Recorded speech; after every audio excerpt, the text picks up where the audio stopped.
Welcome to Awaken Your Inner Genius. Here we are on the eve of Father's Day. Happy Father's Day to all of our listeners out there. And we are tonight on Unit 1, Lesson 3.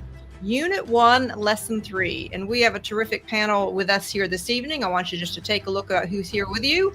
Hopefully you've been following us for the past couple weeks, and we're going to dive into the more detailed lessons here. So I just want you to know who is here on the screen. We've got Jim and Jackie, we've got Ken, and we've got Karen. And then James is going to be chiming in as well. And so we just want to set our intentions today for the gratitude, first of all, for all of our fathers in the world. And if you would just close your eyes with me, and let's just get centered here for just a moment. I'd like you to breathe in with me. And as you breathe out, I want you to become very aware of your heartbeat and set your intention to sync up with the universal heartbeat. As you breathe back in again, please, I want you to invite all of the light here into your body and set your intention that you will simply take away whatever it is that is meant for you to take away here at this session as you breathe out. And I'd like you to breathe in.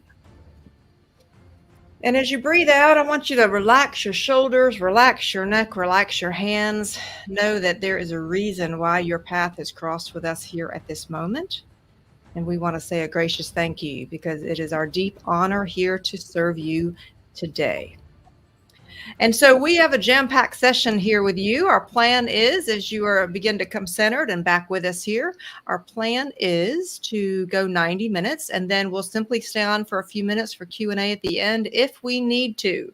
So we want to see any of those comments in the chat box. We'll welcome everybody for the various channels that will be coming in for streaming us here today. Just a reminder, we mentioned just a few weeks ago that the Joe Rogan interview with Terrence Howard, Terrence Howard talked a great deal about Walter Russell. And in fact, there's been quite a bit of interest. And right now it is up to 9.7 million views, which is an incredible indicator of the interest that students for decades have known all along. And so I wanted to ask our seasoned students to chime in for just a minute. You've heard people ask, why is it that I haven't heard of Walter Russell? How does it make you feel to know that we're almost at 10 million people that have now heard the name of Walter Russell? Jim? Yes. What do you think about that? So how does it feel? There's how many? Please make the statement again. How many people? There's almost 10 million people that have viewed the video with Terrence Howard and Joe Rogan. And I just wanted to know, as someone, you studied this for 50 years, how does it feel just to see the interest coming to light? It's wonderful, and it's vital. Humanity needs to wake up, and they are. I've been on planet long enough to have witnessed that. There's a major change throughout humanity around the world. It is light, and it is the beginning of the journey into the new age, and I'm like, it thrills me. Well, good. Jackie, anything you want to add to that before I go to Ken? Well, the whole technology, the age of technology, and moving in, in the age of Aquarius, and Pluto entering Aquarius, which is a transformational planet. So, on that level, it makes sense that this is taking off. And it's time, the 11th hour, as Leah would always say, it's time. It's time now. And it's very important that we wake up. All of us as a whole. Yes, very well said, Jackie. And Ken, you as a 30-year student, you've been studying this for all this time. I know you've spoke about it to thousands of people. How does it feel, though, from a heart-centered place to know that more and more people are beginning to wake up to the message? Surreal. I've done this solo for 30 years. And I didn't have to be solo. Don't get me wrong. There are groups out there. There's ways to reach out through Facebook now. But what we're doing now with this home study course, I think, like Jackie said, it was just I got that hum thing again, because the astrology and numerology and those things are, things that I don't truly understand, but they also are things that people practice. And so there must be some kind of logic and some principle to it, truth to it. And so for Jackie to say that now is a time, and Jim to say that is like, yeah, I like that. I like it. It is. It's time. The world is ready to wake up to something that doesn't bind you to religion or denomination. To me, denomination is any kind of division. Yes, thank you. And Karen, you having been very familiar and studied the Walter Russell work for 13 years now, and as editor of Science and Sage magazine, what is your perception about why are so many people now interested? I think when we look at the 20s and 30s were the age of enlightenment, where many of the peoples like Walter Russell, Tesla, Victor Schauberger were here to talk about the true nature of our reality. And I love Terrence Howard in the sense that he had a powerful voice and he was able to bring it to a larger audience. It invites the idea of over unity technology. It invites a way for rethinking the science that's always been and what's been true and unlocking some of the doors. So for me, it's an exciting time that to have such a profound big voice who's passionate and speaks his truth very, very courageously. So yeah, that's my thought. Wonderful. Well, and I want to say a gracious hello to some of our folks that are already on again. So thank you for joining us. We do want you to know that we had no idea about the Terrence Howard interview. Please know that we've been practicing for this for 4 months. And so it wasn't until 3.5 months in that we even heard that this was an opportunity. So I certainly take that as a sign that we have the larger cosmos lining up. And so hello to Linda and Frank and all of our viewers here with us today and in the future. Never underestimate the fact that when your paths cross our paths, there is a very special reason. So let's go ahead and dive in. We have big subjects here today. Jim, I'm going to ask you if you would. James will pull up the home study course, but over here on page 31, the first page under lesson 3, if you could read those bottom 2 paragraphs there, please. Sure. I want to start off by pointing out that the title of this third lesson, the beginning title is, pardon me. Jim, if we could get you to scoot over just a little bit, we can't see you. If you would, yep, there you go. We can. All right, yes, just a little bit. All right. Sorry. The light between the two of you is bright, but we'd love to see your smiling face as well. Jackie, you too. You guys like lean in a little bit, like little lovebirds. It's very limited space here. Yes, well, we understand that. So, Jim, you go ahead and dive in. Now you look great. You guys are great. I just wanted to point out the title at the beginning of the third lesson. It's at the bottom, God is light, which we're about to read about. And if you go to the next page, where it moves on to man, it says man is light. Yes. It's very important to understand what the message is in totality, is letting us know that both we and Creator are the light of Creator. And we are that light to the degree, as the Russells say, that we know we are. And that is done through meditation and strong desire to know that divine thing. I'll move on here. God's communion within his own being is a sequential transition from the still, unconditioned light of his knowing to the moving, conditioned lights of his thinking. The light of his knowing is undivided. It is balanced equilibrium. The 2 lights of his thinking are divided. They are the electric pulsations of two-way motion which build thought forms for recording his knowing. Okay, so stop there, Jim, because then I'm going to have Karen jump in, but I'd like you to explain that to a regular person. So in all fairness, I'm one of the newer students here on the broadcast, playing this role of facilitator. When I first read that, I didn't quite get it. So what does that mean to someone who's never heard of this work? Imagine a massive power plant somewhere outside of the area you live in, and then see yourself as the light bulb on the ceiling. The bulb on the ceiling generates the same electrical impulse that the massive plant does. If you imagine God for a minute as that universal massive plant of all light that can shine through all created things, including you, but you cannot fully give the light of the divine source. You cannot generate through your little body light bulb the power that is the potential of the electrical. Why can't I think of the word? Transformers. Right. So what you're doing when you meditate is you're becoming aware of the source of the light that is in you. And as you become aware of the source of the light that is in you, you can increase your ability to have that light shine through you. That's the Okay, so like turning up the wattage, so to speak. So if we were to think of ourselves almost as a three-way projector bulb, but larger, of course, we literally can make a conscious choice to turn up the wattage. Is that what I'm hearing from you? Yes. And Oh, that's what yeah. everybody's doing, knowingly or unknowing. They're either turning up or turning down their brightness, their light, One their way or the connection. other.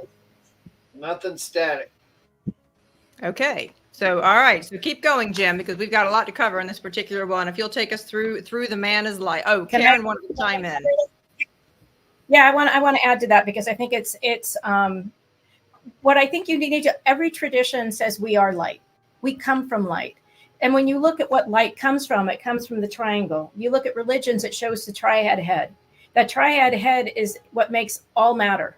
It comes liquid, solids, and gases. The only difference between any one of those is the density between how it rotates. And that becomes that same sort of recycling system that you see on your recycling packages. It's exactly the same. In that light source is a prism. The light comes down. Every single band of color. We are all human. HUE. We are part of the hue. We are part of all of the light, all that is being. And when we look at what makes matter, you have to remember light, sound, chemistry, crystallization is all made on that same band. We all want to divide it and make it separate, but that's what makes matter. And when our thinking is crystallized into form, that is us. We are crystalline force. We are a resource of source. And that comes really clear in the Walter Russell work. We are that manifestation of light with our seed idea that we, different than Ken, different than Kimberly, and whatever, we all have a different little seed in that pod to actually make manifest the whole. And if we were all the same, it would not be so juicy. But it's absolutely a magnificent, beautiful piece of tapestry because we're all piece of that woven light. So I just want to put that in there. Well, she's got some passion around that, Miss Karen. Go for it. I love it. Yeah, I would not call her on a dead zone on that one. That was pretty good there, girl. That was really good. Great All right, explanation. Karen. All right, so Jim, we are light, and I love that. I think that makes a lot of sense, right? I mean, we're all prisms of light, and we can, as Jim is saying, we can radiate as much as we try to radiate, and we're aware of our radiation. The greater our awareness, the greater we radiate. And I think Karen just explained that really well. And Either both Jim 25 and watt or 100 watt or 150 watt. Say There that you again, go. Jackie. Like a 25 watt to a 40 watt to a 60 watt to 100. We could shine as bright as we want. Or Oh, that's right. That's right. All right. Well, then let me ask all of our listeners right now, if you would, in the chat box, what kind of wattage are you today? Are you a 25 wattage bulb today? Are you a 45 wattage, 100, 200? Why don't you just give us an indicator of what kind of wattage you are today, so that what we're going to work really hard, and Ken's going to especially keep us accountable to making these things applicable. So we'll look for those answers there in the chat box while we continue. So Ken, if you would, let's go over here to Man is Light over here on page 32. And I'd like you to tap dance in that first and second paragraph. You'll see where I highlighted the second paragraph. Okay, I gotcha. Okay, we cannot say more to you than that. For God's communion with his self is identical in principle and practice with communion with your self. Now note it's higher self oneness, not lower self, big self. See, it's capitalized. That's your highest self, not your sense self. As God, the eternal light of eternal life is the balanced light of the soul mind universe. Your electric body is the product of your knowing expressed by your thinking. That means to me that the body I'm in, my electric body, is the car, the vehicle, the surroundings, all those things have been created by my thought life, by what I've projected into that crystal, that spectrum that Karen was talking about.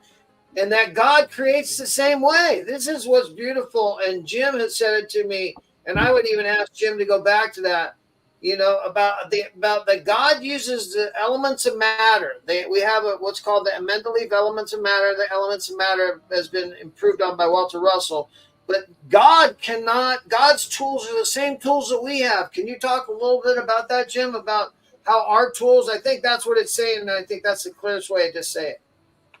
Yes, all creation will learn clearly as we move into the sciences. It is done within a 9-octave wave system, and that same system applies to Creator itself. God has limited us has given us the ability to master that 9-octave wave system and become as enlightened and aware as the Father, the Creator is. That is your destiny, and it is yours to use. And God is as limited to that 9-octave wave as you and I are. But keep in mind that 9-octave wave is like the keys on a piano. You have infinite ability to express concept and idea within that. Variation. Okay, so let me chime in here, and then I'm going to go to Karen for just a moment. So I'm going to ask if James will pull up that 9-octave wave chart. So for everyone who's new here, please understand that when you were dealing with students that have almost 200 years of experience, they have been back and forth through this home study course. The most challenging thing about this home study course is trying to keep it to the unit. And so for me, and trying to facilitate and keep us on time. So everyone always has so much to say, and that has been such a joy. So forgive me if you ever perceive me jumping in. It is simply that I'm trying to balance all of these things as we go through it. And Karen, I know you have some things to say, but I did want to acknowledge the wattage of some of our folks. We have a 65 wattage, a 200 wattage. You go, Lisa. 100 plus wattage, Deborah. And Zeus, you're at 50 wattage, so we'll be sure to send you some extra light here today, dear ones.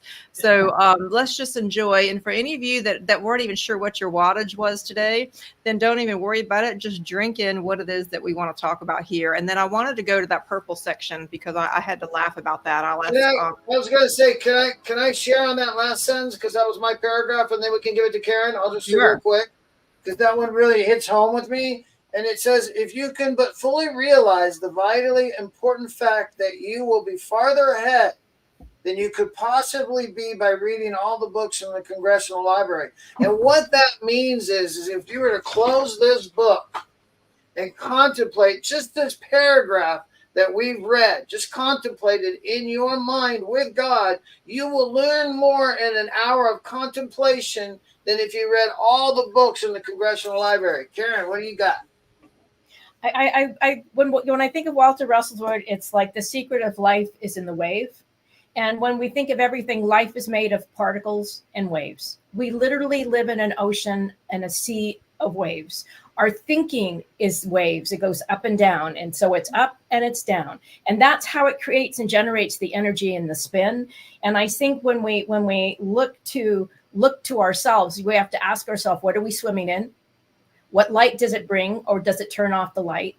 And so when we look at Walter Russell's periodic table of elements, if you could actually overlay that over your body, this is your light body that's letting it in. And as we go down in its density, you begin to understand that everything is not separate. It's all really one and the same. So I think we need to realize that we're swimming in nothing but waves. And you have a choice of where you swim. Well, and I think that's very powerful, Karen, because I was even having a conversation with Ken today when he was splashing all over the energetic waves in my universe. And I was saying, there's too many waves here today. There's just too many waves. So when we think about no way. That's the thing. Yeah, Jackie can identify. I literally was using that ocean analogy today. And for all of us, when we think about how this applies to us as a community, as a state, as a city, as a nation, as a world, when we don't understand some of the mechanics behind all of this, we're all creating waves. And then it's no wonder that some of us feel like we're drowning sometime. And so that's part of what I found in the power of this work. Ken, I know you want to say something. I'm going to ask James to pull up the chart that we'll refer to, just so people know that later on in the home study course, we'll dive into this. But what do you want to say about the waves before we continue? Well, I really liked what Karen said. And Karen is saying that everything is a wave. And that's where we start to look at it. If you look at the wind blow through the trees, right? And you can see the winds, the trees, bush moving. It's a wave. You can literally see a wave in the trees and in the flowers and in the garden. But the most important part that I really wanted to get out of this, and why this starts with the meditation and about building a relationship, a living relationship, not just a praying relationship, but both a living and a praying relationship with divine, with your creator, with God. That what happens is you'll start to read things like Jim just said and contemplate that, like, wait a minute. So God works with the same tools.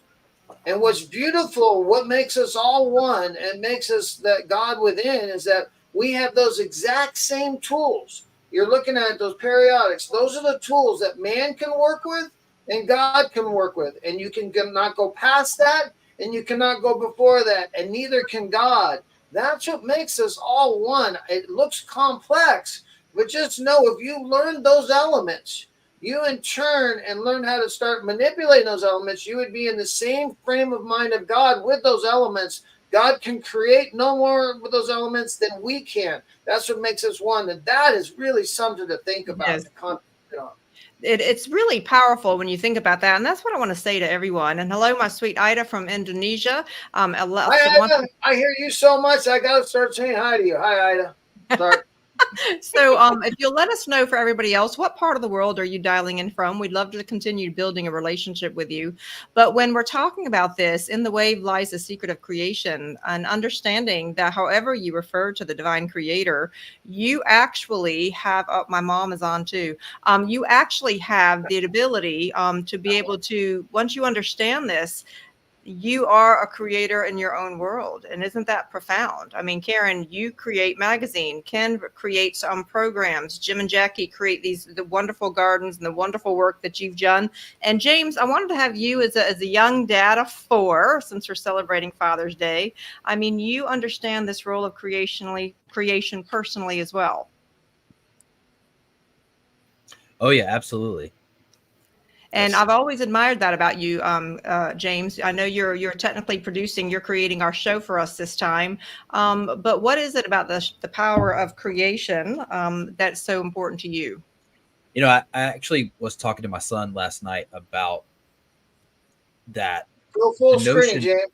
Oh, all right. I'll put myself full screen. All right. So I was talking to my son last night about creation, and you know, maybe somebody would disagree with this, but I feel like this is very true. And I was actually rereading some of lesson 1 of the home study course and reading some of lesson 3 and thinking that that is the purpose of life, is to create. I mean, we are Yes. put here, that same God spark that is in me is in him. And that if you ever get lost in what is your purpose here, like, why am I here? It's to create. And that creation can take the form of anything, whether it's creating a beautiful moment with another person, creating a show, creating something that you're passionate about. There's so many different ways that you can create in this world. And yeah, I mean, that's really just kind of how I think of creation. Yes, I absolutely love that, James. And that, yes, Can Ken? I ask you one question? Being that, you know, that I know that this, so if people don't know it out there, streaming and everything that James is doing, it's quite difficult. You're going to Facebook, TikTok, Instagram, et cetera, et cetera. Do you feel that this work ennobles you to do it without fear or favor, to be more fearless when you approach this new technology, James? Do you feel like this work has made you feel that I can produce this? I can technically produce this show? When I first started working on producing the show, maybe you remember, I know Kim probably does, we tested a few different things, and luckily there are some really good tools that make this much easier. So at first, after I kind of had a failure with the first time I tried to produce it, and it didn't work out, I thought, okay, this is far more complex than I'm capable of. But luckily there are other people. That's one of the great things about creation, is there are so many people in this world that are creating things, and that we can stand on the shoulders of what they've created to create something else. I mean, if this software that I use to produce this show wasn't created by someone, the show would not look as nice as it does. Yes. So yeah, I mean, it definitely, producing the show and creating content. I've been creating content for about 10 years now. And at first I was so nervous just to get on screen and talk. And now it's not even a second thought. Like, I just think about it all the time. What do I want to create? And I don't really ever get nervous or scared about it. I love that. That's awesome. I love that. I'm gonna end up taking us here to the bottom of page 32 when we get ready to come up. But I want to say hello to Zeus from Maryland, Judith from Rockford, Illinois, Rita from Texas, Karen from Arizona, Linda from Coastal Virginia, and Diane from South Carolina. Glad to have you all here with us. We are delighted. Now, do remember, and Deborah Tonkin says, we don't do anything alone. We're actually going to talk a little bit about that. So when you go when you when you Good go over statement. here to page 32, I wanted to bring up two things, Jim, and then I'm going to ask you to comment. So it's the third paragraph down. It says, when God becomes your teacher, you need no earthly teachers. Now remember, you can use that as universal one, divine, whatever's important to you. But I thought that was really important to bring up because we live in a world where we think we have to go to teachers when in fact our inspiration comes from the divine. And that ties into that little place I have starred on the bottom. It says that you form inspired conception of ideas which come to you in a timeless flashes of light, of that light. And so I wanted to talk about that as of honor, and I'm going to ask some of you to share your personal stories because we are trying to demystify this notion of when you receive information on a timeless flash of light. So we'll go off screen for just a moment. And Jim, I'm going to ask you to comment first, and then I'm going to ask each of you if you would share a little bit about your inspirations, and I'll do the same. We've touched on this before, and we should continue to touch on it throughout the entire course. It's as simple as a moment, a simple aha moment when something that you were trying to grasp or understand becomes clear to you. It goes from something that you're reaching for or something that you're seeking to take into the senses to something that you know. And that is the same thing. That's an aha moment is the same thing. And Leo literally told John on this on many occasions. Mm-hmm. It's the same thing as a full-blown illumination. It's just at a lesser frequency voltage. So yes, people tend to want the big light. We've talked about that, and again, we'll continue to. Just enjoy the light that you have and seek and ask lovingly for more. And a wonderful thing that you're going to see, and I see it all the time now, as you begin to increase the amount of light within yourself, you begin to see the light in others around you at a higher frequency and sometimes lower. And on that note, just before I end this, I want to point out this morning that one of the great things that Mrs. Russell taught us is that we are humans in human bodies, that we have humanity. We have senses, we have diversion from totally seeking to manifest light. I woke up this morning, and on that light bulb scale, I was probably a 4-watt bulb.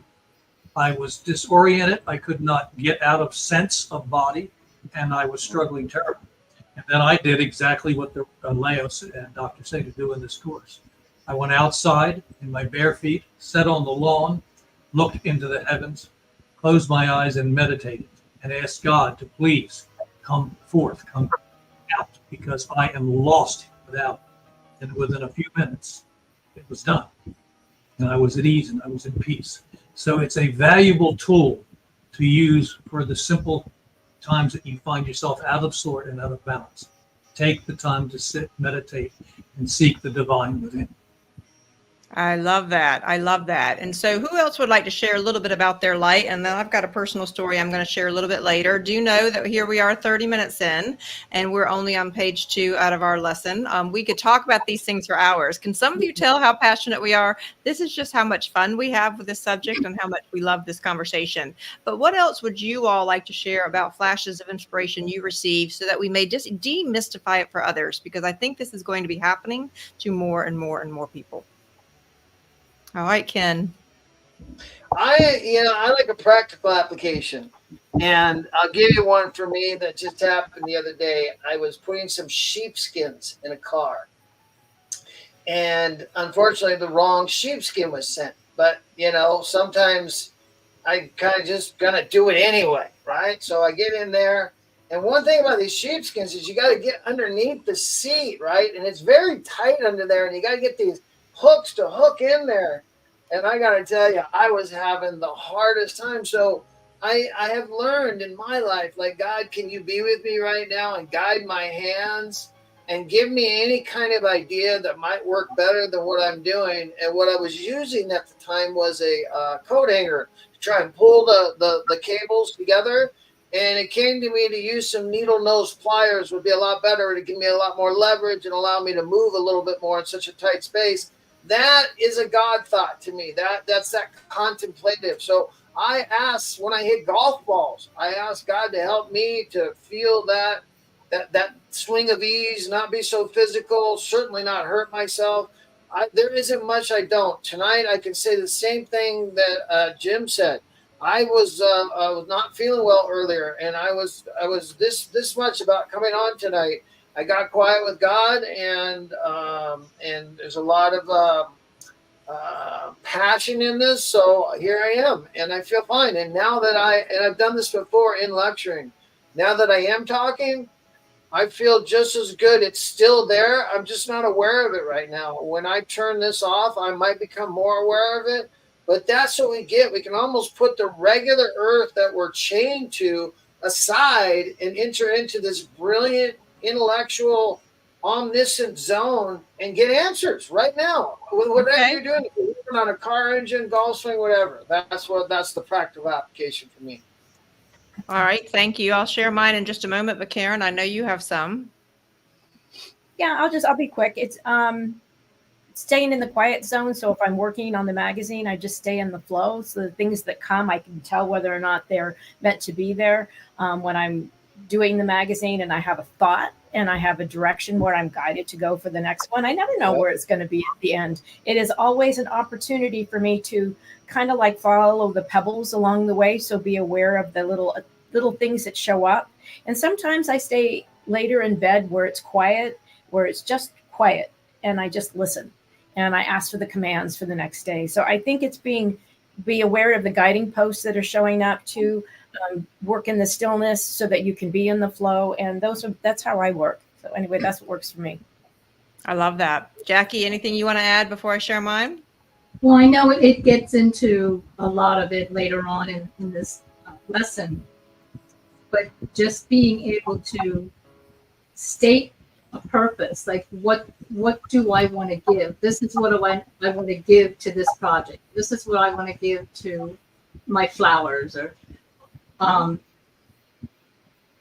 then those opportunities will present themselves to re-give back to you. And I think they explain it better in here. Okay. Just asking for guidance, and sometimes it's a YouTube video. You might have been inspired by an idea, but you don't have that technique. It's like, well, how would I do that? So I would go to someone with experience that would help me with that idea. Yes. Yes, I agree with you, Jackie. I agree with you. And so for me, inspiration, as I started to dive deeper into my spiritual journey, I was really late to waking up in the party. I was very, very hooked into this human role all the way until I was 39. And then I had a big crisis in life that caused me to say, whoa, something's awry. I've got to figure something different. So for me, when I go into a quiet place, I literally can hear from the divine. So I hear from others. Some of those who follow me on Facebook know that I began to be able to see in images and hear in pictures. And so I want to bring this up, though, because these things don't have to be odd. Inspiration, flashes of inspiration they're talking about that come to you in timeless flashes of light, it doesn't have to scare us. And that's what I personally found so rewarding about the Russell work, was when at first I realized I was literally hearing from the other side, the angelics. I was like, okay, there's a moment where your human side goes, wait a minute, right? Wait a minute, what is this about? And what happens with the Russell work is it talks about how that connection to the divine is meant for us. It's meant for us to actually receive those kind of intuitive nudges. And so I wanted to go over here to page 33. And Jim, I'm going to ask if you would. It's that first few sentences on that top of the page, and there's where it's underlined. We'll scroll to that next page right there. You're going to see where I have the star there. Can you read whatever section of that you want so that we can help explain that to everyone? Well, starting with the underlined part, I'll start with the beginning of that sentence. To sum up this as a formula, we might say that meditation is a sequential journey from the zero of mind knowing through the action of mind thinking to the rest point, which centers two-way thinking, and back again to that zero of mind knowing. Now that's equivalent to what we were talking about last week. A simple breath is a perfect example. You start at rest, you breathe in and compress air within your lungs, which gives it a smaller volume and mass. And then you rest again, and then you return back you breathe that air out and return back to rest. It's a simple cycle. And this is no different whether you're talking about the birth of an entire universal system, it's coming into existence and going out of existence. It's the same principle. And so when you begin to understand the simplicity of the creation and creator in creation, then you begin to understand that you are capable of doing that yourself, because it's a simple matter of seeking, knowing, manifesting idea through communion, and creating that idea and then giving that idea back. So Jim, let me ask you a question on from just a brand new student. So when I first read this, sometimes it could feel a little intimidating when I heard the language, but I was actually thinking anyone who has actually had a child, you've actually birthed a universe into existence. Is that a fair way to say it? I mean, you've literally birthed a creation, except it seems normal to us because we're used to having children, but that is a creation, is it not? It is. Sure. It's the embodiment, the potential embodiment of a soul. The father and mother come together and they build the body. The child enters the body anywhere from the time that they're born to 7 years old, sometimes before they fully enter body. And that is a co-creation with source. It is. It's a beautiful example. For me, I 100% agree. So we birthed the universe once already. So, I mean, all right. So I just want to be clear. And anyone who hasn't necessarily birthed a child, you've birthed an idea, you birthed something else. You still, what I loved about Leo's work, Unit 12, by the way, is my favorite unit. That's all the way at the end of the year. So you'll have to hang with us. But that unit that talks about how all mothers in the world are mothers of the world. And I thought that was such a beautiful sentiment, because that's what she talked about, how we all were. So I want to invite everybody right quick as we continue. Please place your comments in the chat box. And if you would share, feel free to share this on your Facebook or whichever platform that you are joining us from, so we can continue to broaden the reach here. But if we would, Ken, go on down to if you would, towards the bottom of page 33, there's a couple of things that I've highlighted, but you're welcome to bring out whatever you want to there in those last two paragraphs as I keep us going. I actually love what you highlighted. So great job on that. And just above where it says desire in you. So desire in me, whatever I desire, likewise, the energy which enables me to create my universe. The world that I live in has been created by the desires that I've allowed to manifest and allowed to energize in my body. So if I don't like what I got, that means the desires are not in tune with the rhythms of my higher self. They're into my sense self. If I like the life I've got, which I actually do, I love the people in my life today. I feel like this is my family. And these people are here because we relate on a level that all of us can relate on. I want to go back to that sheepskin that I put on. When I got finished doing that sheepskin, right, that ability to go back to that source, if I'm going to fix the engine or a tire or make a painting or write a screenplay, is the same petition I would make of, can you be with me, guide my hands, help me to put this together, because in and of myself, I'm going to hurt myself or not get it done or get it done incorrectly, which I don't want to do. So this tells me here that everything I have created in my life has come from the manifestation of my desire. So if you want something new in your life, you must desire new things in your life. That's what this home study course is all about, is finding your true desires that inspire you. Karen actually spoke of having a day to me earlier about a phone situation where she used her God voice and electronics to finally figure out there was a way to locate this. But at first she expressed, I was so frustrated, I went and just bought another phone thinking I lost my darn phone. So when they find out that you got phone locators now. And that, again, that's kind of how it happens. You don't need to know the answer. The answers will come as you stay in a quieter, more positive place. That's why the very last paragraph that's been highlighted here, constant communion. And to me, that means a living God, a God that's on this call right now with me, helping me decipher the black and white that I have written. I have read this black and white countless times. I couldn't even count how many. The constant communion with what I would call God, divine, source of energy, will give me both knowledge and power. Going back to the sheepskin, gave me knowledge. Use needle nose pliers. I wasn't thinking that. They said use the coat hanger. It wasn't quite working, right? So it gives me some new knowledge. And then the power was me to use it to giving from form to your inspired conception. Well, my inspired conception was to get my sheepskin on the car for my girl because I love her so much. I wanted her to have a nice sheepskin and have it done so that when she saw it, she like, oh, that really looks cool. So it's a loving action too. So communion with God in meditation means talking with God in mind silence.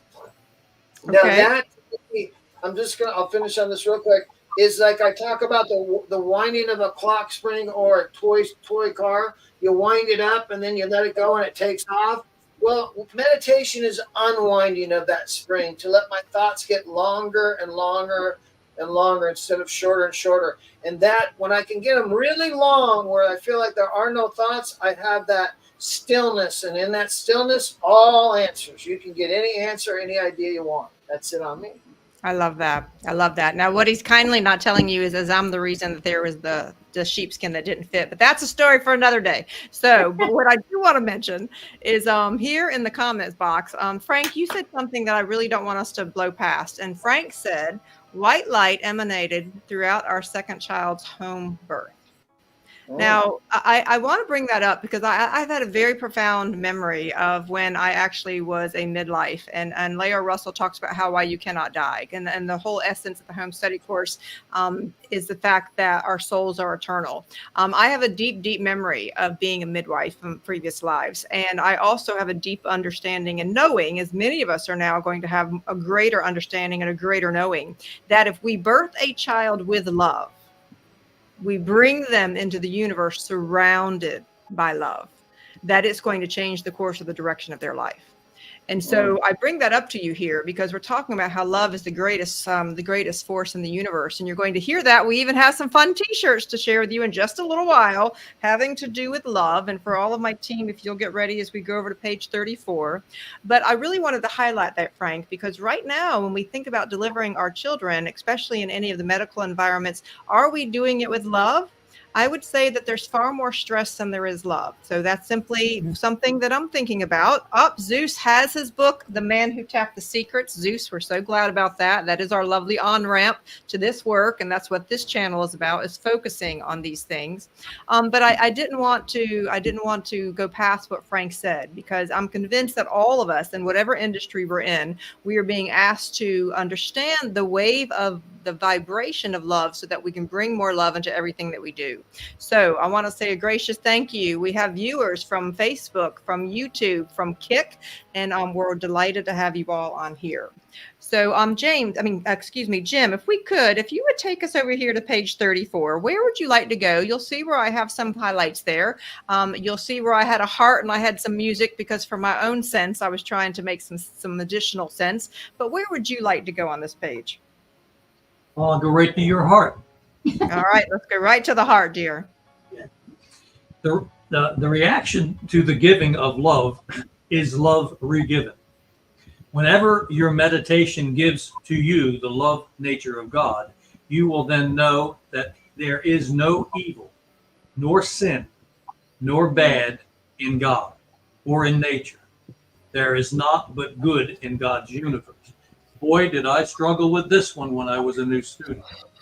As a matter of fact, not long after I was beginning my journey into this message, I watched a household cat literally torture a poor creature to death. And I was sitting there looking for the love in nature. And I researched that and I meditated heavily upon it. God-centered nature is loving.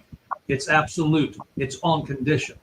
But what happens along the way is man in body creates imbalanced thoughts. Yes. Those imbalanced thoughts, which can register as anger, hate, cruelty, do not return directly to source because of their given frequency, the thought idea that you gave it. They become locked in nature.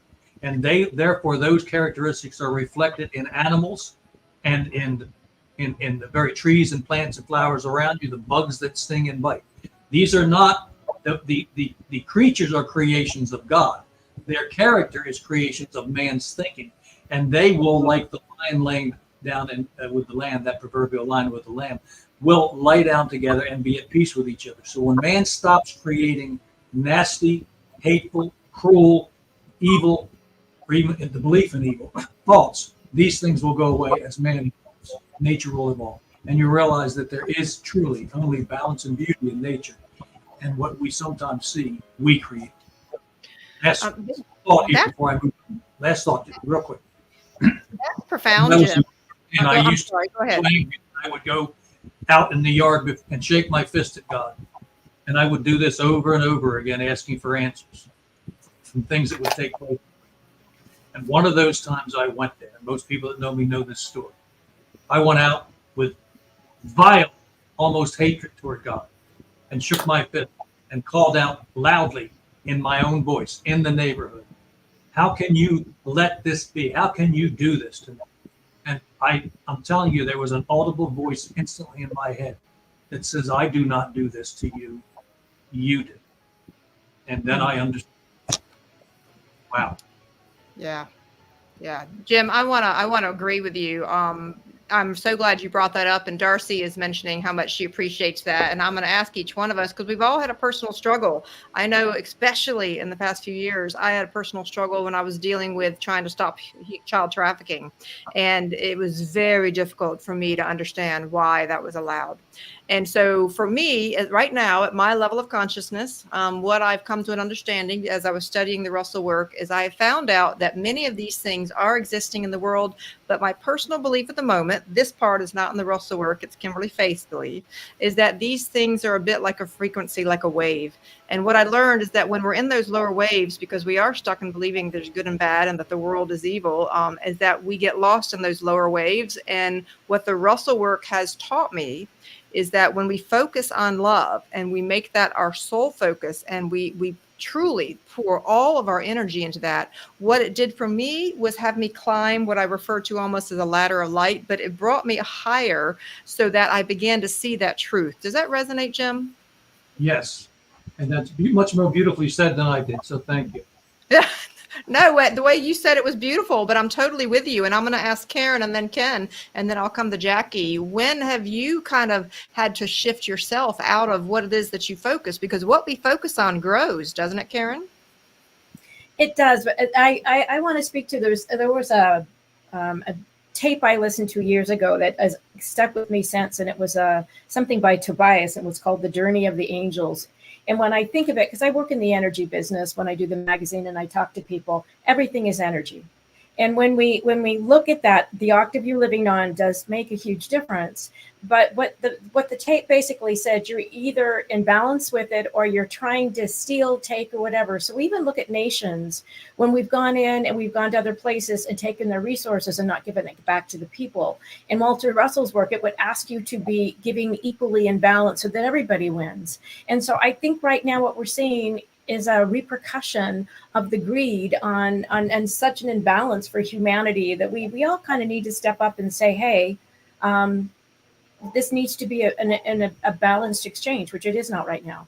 And I see it whether I'm working in the tech business, where there's either the people who are the spooks that come in, the inventors that are not authentic, or maybe even an investor who's not authentic. So the problem is, until things are done in light, with a light where we're making a betterment for humanity, we're missing the whole boat. Yes, well, and I'm going to go to Ken next, but I genuinely believe, folks, I go through a airport scanner almost every other week, and so I am convinced that someday we're going to be walking through a scanner or walking into a room where our vibration is measured. And Karen and I are going to have a chance to actually have that shown with some technology there at Tesla Tech in August. But there's coming a day where literally, I believe when we walk into the room, it's actually going to show up almost above our head like cartoons, where our vibration actually shows up. Ken? Well, I think we're already there. No, I'm just kidding. I am going to go back, and then I'm going to go forward to keep us moving forward. So on 34, second paragraph, it states, communion, right there, right? Communion with God exalts me. I'm not talking about you anymore. I like to personalize this knowledge. So when I read it, I put I, me, and what I'm doing in it rather than you, we, our, because it kind of separates me. So communion with God exalts me to the ecstasy of universal love principle of God and nature. This is key. If I want to know who God is, this is who God is. Ecstasy is the one undivided emotion of God. So when I'm meditating, I'm going somewhere. The reason I'm getting quiet is because I'm going to that quiet place where stillness, and in that stillness is ecstasy. And ecstasy is a great word. I love it. And I believe that we experience it. I've said this before all the time. It means to be exceedingly content and fulfilled. When I pet a puppy, I get ecstasy. When I look with love in people's eyes, I get a sense of ecstasy, meaning I'm exceedingly content and fulfilled. And therefore, I am in a God state of mind. And I can create anything from that God state of mind. So when you go into meditation, remember the purpose of getting there is to feel that sense of ecstasy, that undivided, that one undivided, that the state of God's mind is a state of perpetual ecstasy, meaning exceedingly content and fulfilled. That kind of helped me in meditation a lot, of knowing where I was trying to get to in meditation, to that quiet place of fulfillment, of feeling exceedingly content and fulfilled. Go look at a rose. Go learn the golden ratio and see if you don't see it in every plant that you look at, and don't get a little bit of ecstasy, of love, of that feeling of exceedingly content and fulfilled, because you now know why it exists, how it exists, and that it all comes from love. And that brings us to that ecstasy of love. Now I'm going to go down a little bit further here. And it says, imagine yourself at the very bottom of 34. Is that okay? Yes, go right ahead. Okay. Imagine yourself communing with God indirectly, such as listening to the heavenly rhythms of God's heartbeat in a masterful symphony. We can talk about Beethoven, right? Listening to the Moonlight Sonata for me is very inspiring. So it's like, so when I'm listening to that, while thus inspired and enraptured by the divine rhythms of the Moonlight Sonata, reaching my very soul, can I possibly imagine myself thinking, man, this world sucks. People suck in this world. While I'm listening to the Moonlight Sonata, my car sucks, your car sucks, my hair doesn't look good, your hair doesn't look good.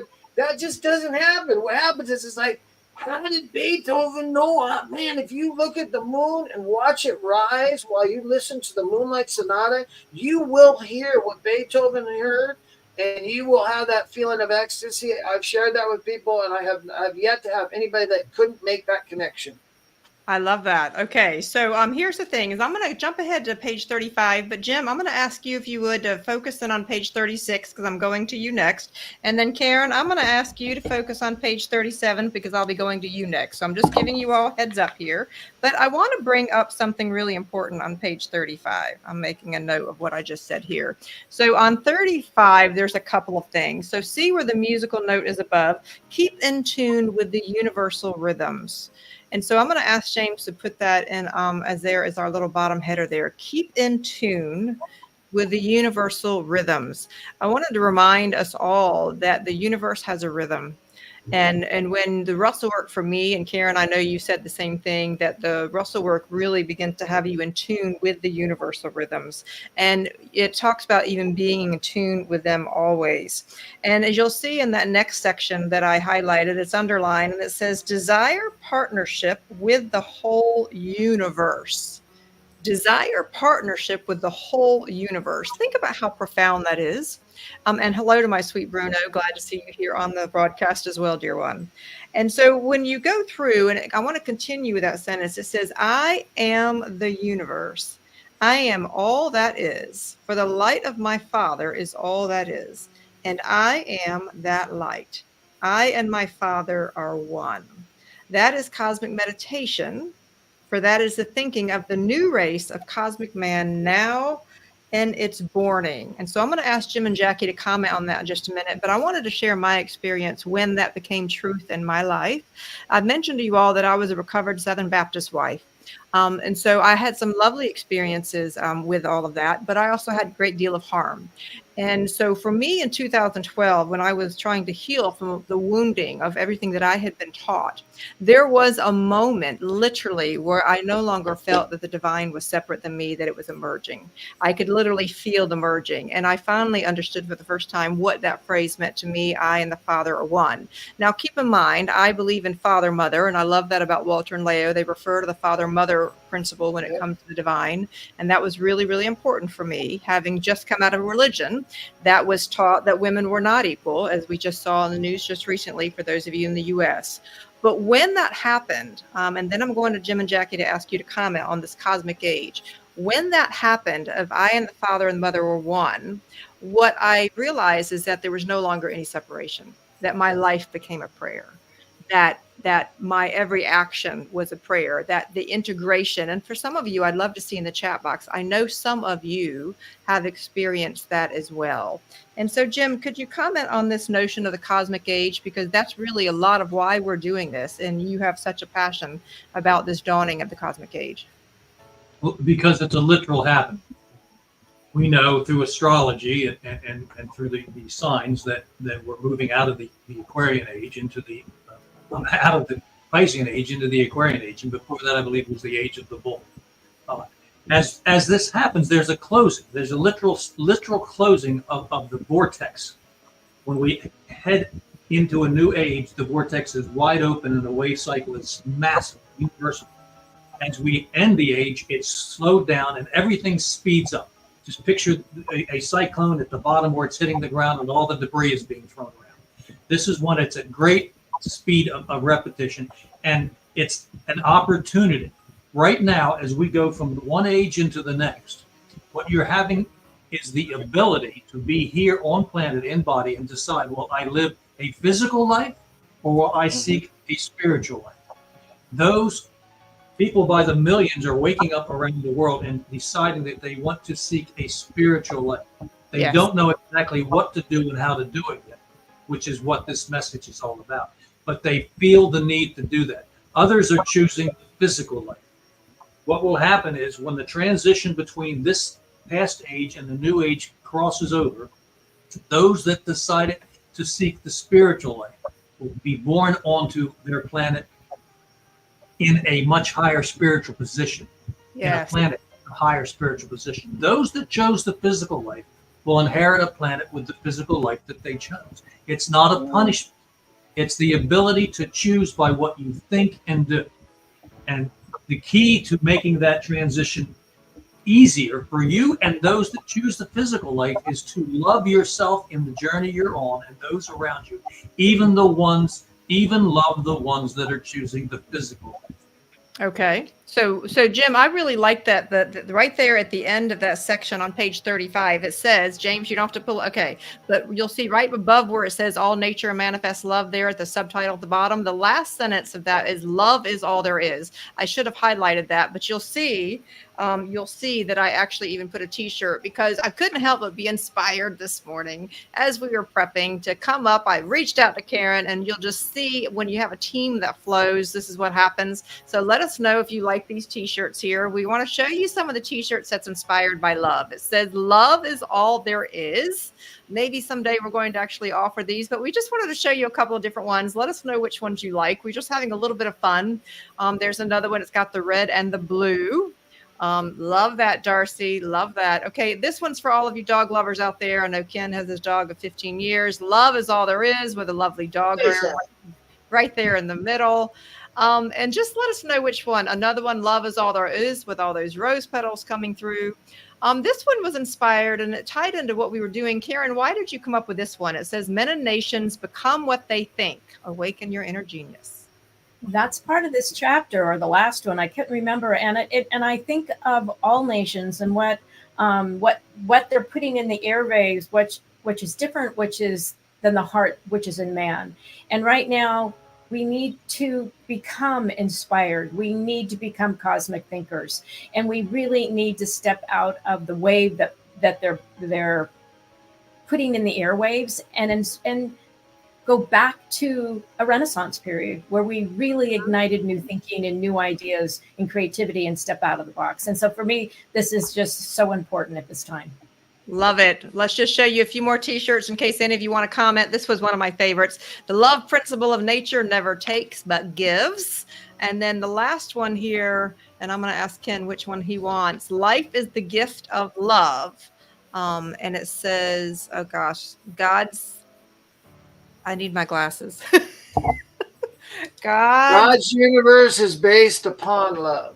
There you go. Ken, I think you said that one was your favorite.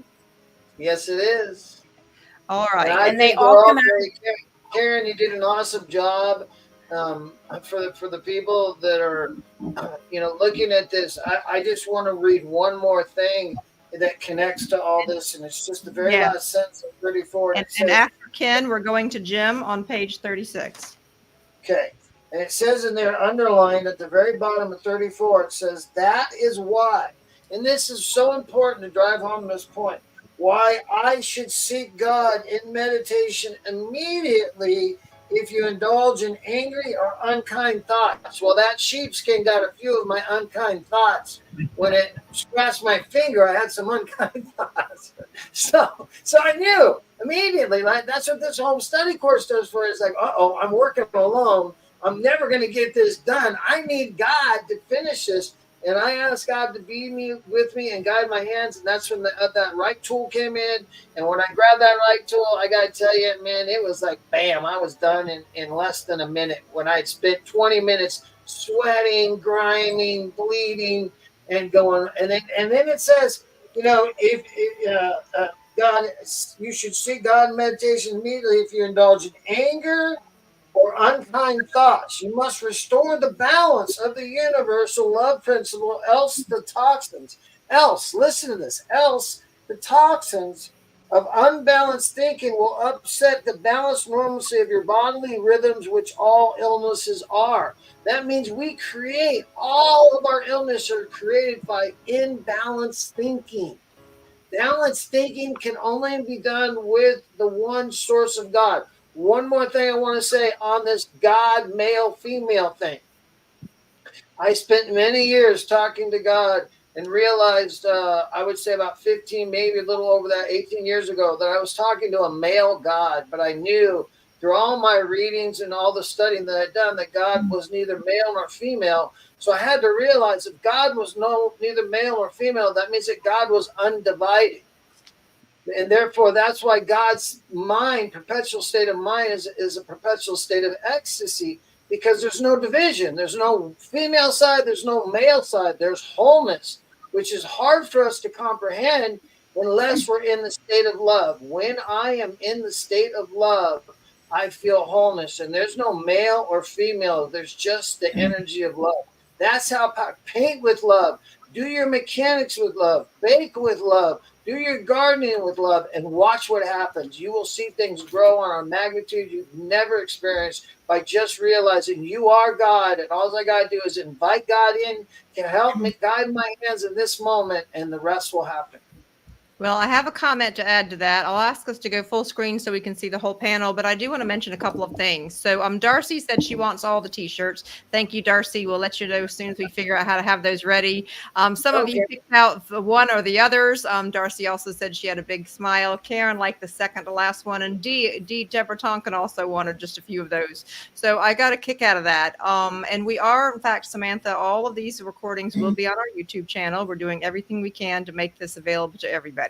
Bruno is giving us all some of the hurts that will help us as you continue around all of this. Kathy added, root cause of all disease is negative emotions and proper thinking. And she loves the t-shirts. All right. So we're having a good time with the t-shirt thing here. Kathy's on it. Kathy, you're on it.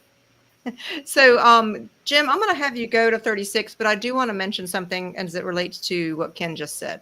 So one of the learnings, Ken and I will be speaking at the University of Science Philosophy this summer. Ken is speaking in July around addictionism, how balance is the key to bring it to that. And then I'll be speaking about cosmic romance in August.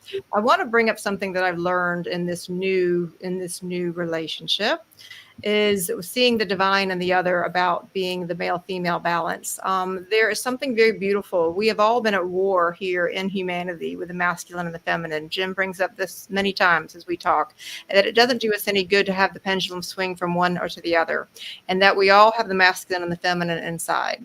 What I am learning in true divine relationships, whether it's romantic relationships, whether it's friendships, whether it's community relationships, or something like we have on the screen, is there's a great beauty to understanding that we can see the divinity in all, and see that divinity in both the masculine and the feminine. And so I simply wanted to offer that here, is that may we all be a springboard, may we all be a light to begin to walk through the world seeing that in each other.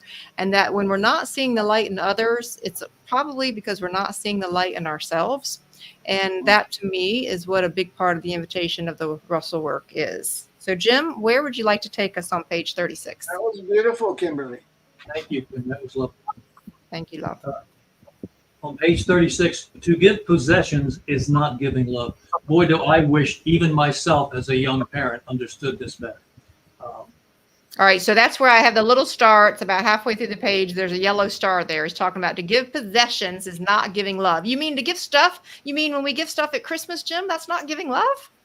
Yeah. No, not if you forget in the process of that giving to teach the ones receiving the things, the products of your love, that their job is to re-give love for that which was given.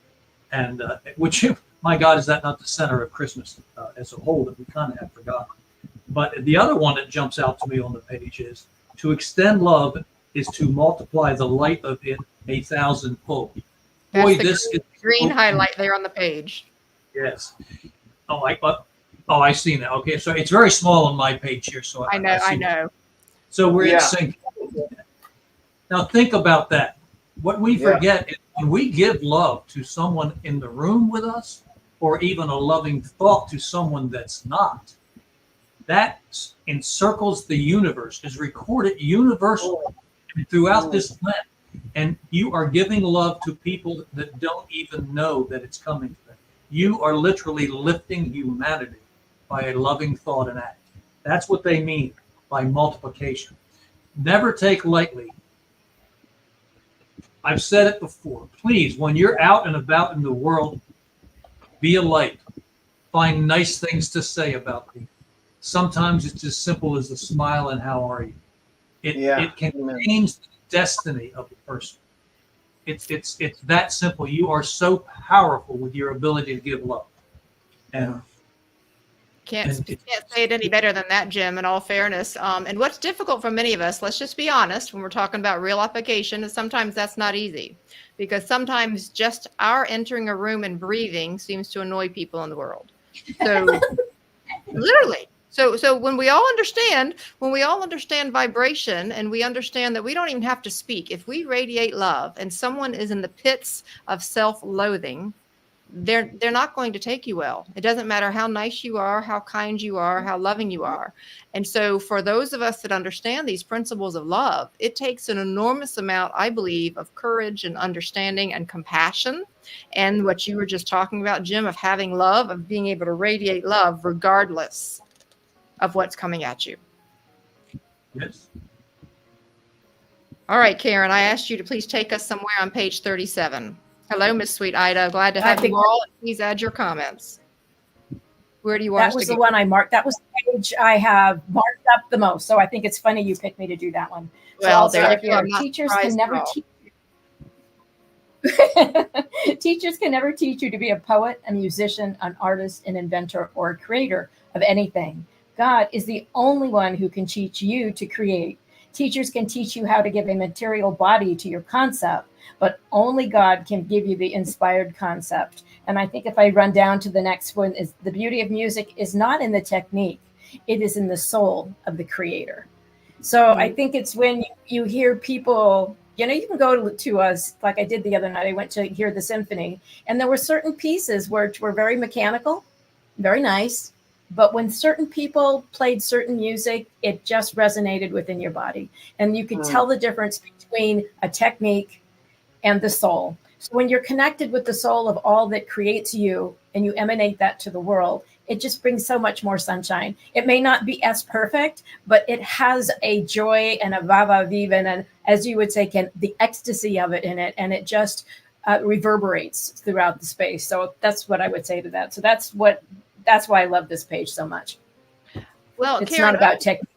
I would agree with you. And in fact, I wanted to bring up something. So if you look at it's the paragraph that's next to the bottom. It starts with the beauty of music. It's not in its technique. It's exactly what you're talking about.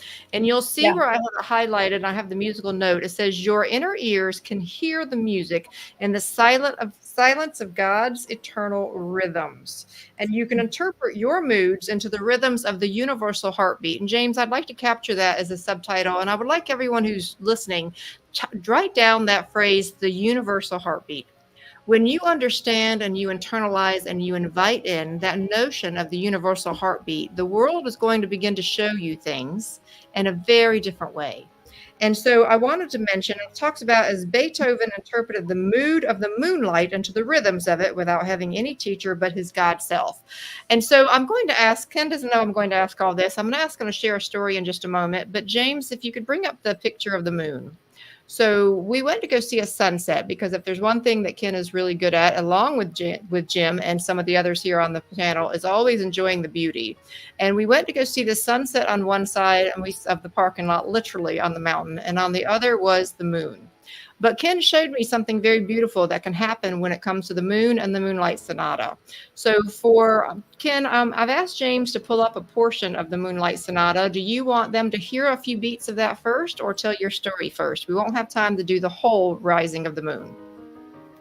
Yeah, no, go ahead and play it. Thank you, James. And as you listen to it, it was just described. Listen to it with your inner ears. And think about, remember this, Beethoven could not hear when he wrote this. He saw the moon rise on the horizon and heard the music. The music was already in him. So he couldn't hear. Remember, he went deaf at 5. He did this around 25, almost 30 years old. One of his last songs was Moonlight Sonata. So he couldn't hear at all. He literally had to have his ear on the piano to even begin to hear just the vibration. So as you listen to this, think about, what did Beethoven hear from the silence? Beethoven was in silence. And now listen. And you're listening to the music of God. You are one with Beethoven. The music wasn't in Beethoven. It was already there. It was in the moon. He just watched the moon rise. And as he watched the moon rise, and here's another kicker. If you watch this and are able to see it. So Ken, can we let them hear a few beats of the music first before you share the story?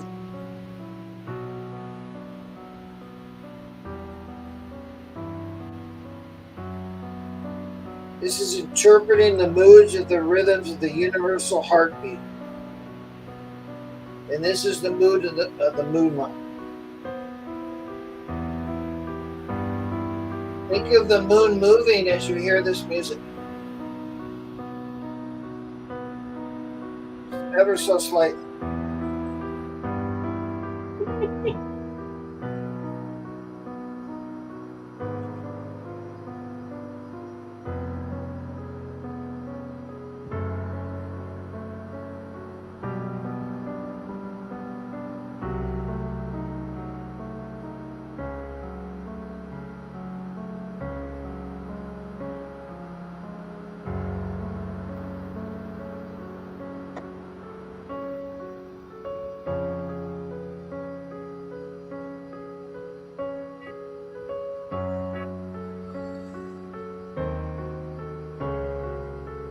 That's excellent.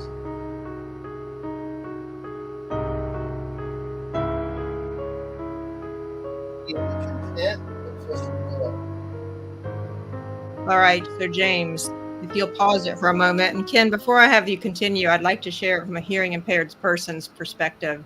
So when Ken showed this to me, I've not seen this my whole life, but do you all see the way that the moon is right above where the branches are? So what he taught me was that if you would go see the moon, where I want you to imagine the branches were at the top of the moon. So imagine the moon lowering just a little bit. Jim, Jackie, can you all understand what I'm saying? Hidden by the branches. So I want you to imagine that the branches were at the top of the moon. So the way Ken positioned this was he got the moon right in front of the card where the top of the moon was right there at the edge of the branches. And then he turned on the Moonlight Sonata. And the Moonlight Sonata is perfectly timed with the time that the moon literally lifts above the branches and literally reaches all the way to the top of the branches. And as a hearing impaired person, I really understood the vibration of the music that Beethoven did, because for the first time I saw the miracle of nature in rhythm. Does that resonate, Karen? Mm-hmm. Yeah, everybody, you have to think the ocean is a wave. The river currents are a wave. The way the mountain ranges are done in waves, and air moves in waves. Your body has curves. It's got waves. Everything has got waves. Okay. So Yeah. Ken, I just wanted to give you credit because part of what the beauty of you, what you bring to the world is the fact of helping people see that kind of beauty that we rush by all the time. And I wanted to tie that into what we were talking about here in lesson 3. So much gratitude. And I would add just one little more thing to that is I have never had a musical class, or I have a 7th grade education, and it was in contemplating this Moonlight Sonata for many years before that came to me. And then I learned how to play it because I heard it inside me. When I kept listening to that music, it became part of me. And I sat down on the piano and I just started playing my own music. I didn't play the Moonlight Sonata. I had to learn that. I started playing my own music, and it was music that had never been heard, but it was exactly like Karen said. You can hear my soul in it. And if I played it for you right now, you would hear my soul because it's never been played before, but you can hear my soul in it. That's what I experience with people. They feel like they can hear me in that music. All right, I love that. Okay, so I'm going to ask us to move on to page 38. We have just about 20 minutes left in the actual broadcast, but do know that we're willing to stay a few minutes afterwards and answer any questions. I'm going to ask James if he would to get ready the visual journey of Unit 1 to play at the end of our regular broadcast. I know we played it last week, but I'm a firm believer that we can't see this enough. And we'll show the visual journey to give us all time to meditate and decompress, and then we'll just simply be available if you have any questions, and if not, then we'll all go gracefully into the evening. And so in page 38 here, you'll see that I highlighted a few things, and that very first line that you'll see the star on the left, it says the motive for his symphony gradually takes form through the heartbeat of his thinking.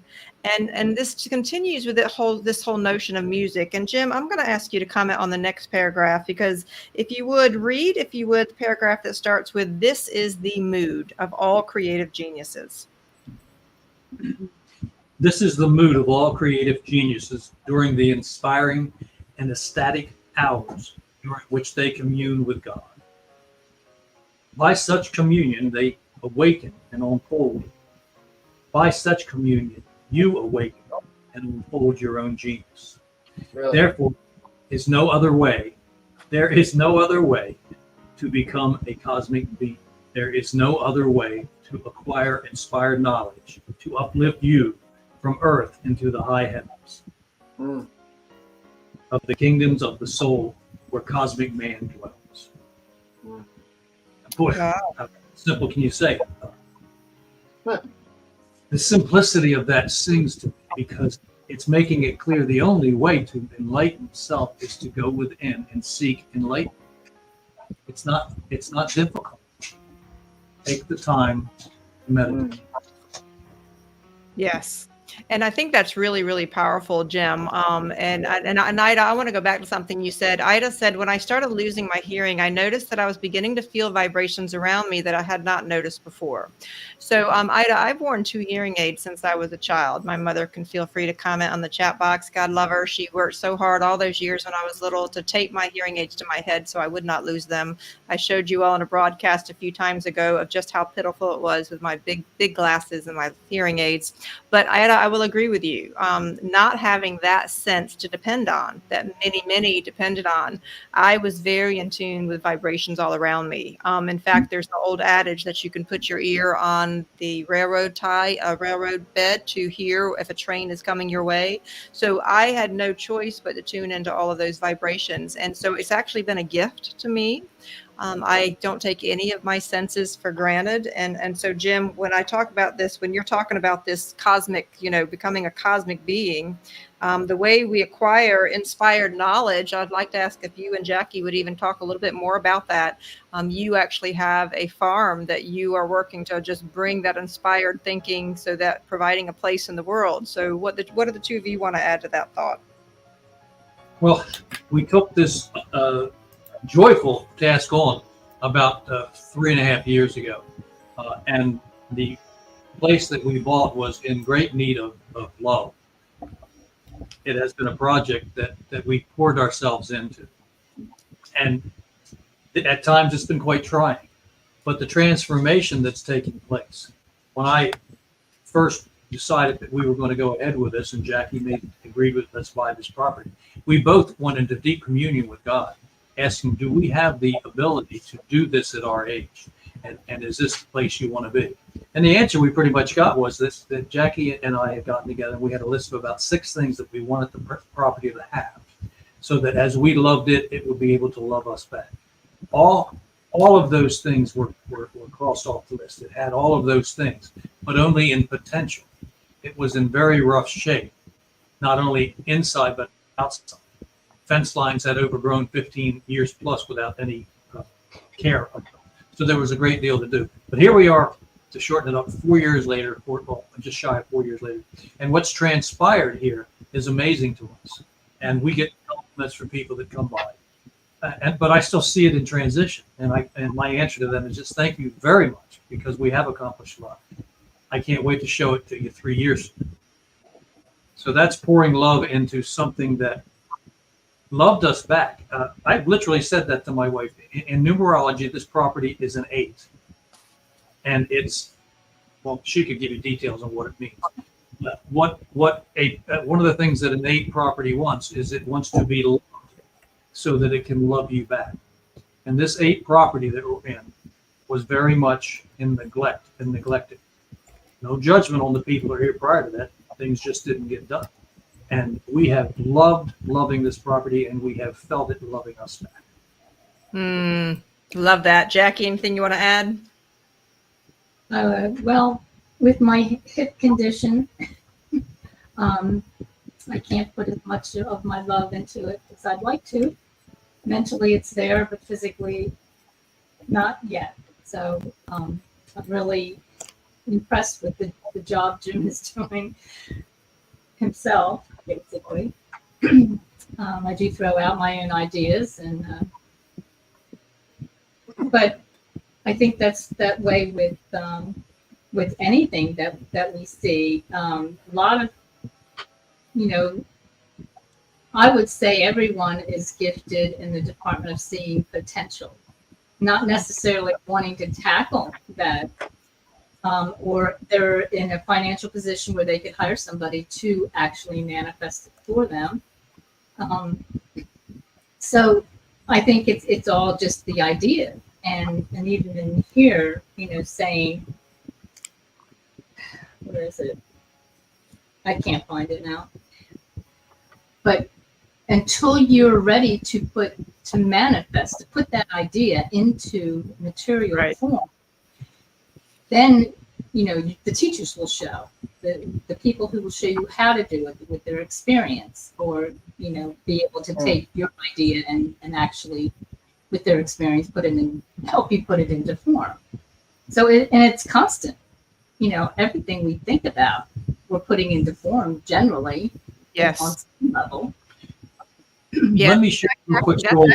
Everything on page 39 talks about it. Everything from an architect to an engineer to a mathematician. Exactly what you said, Jackie. Everybody's bringing something into fruition. Yeah, absolutely. Kim, can I share a real quick story? Go right ahead.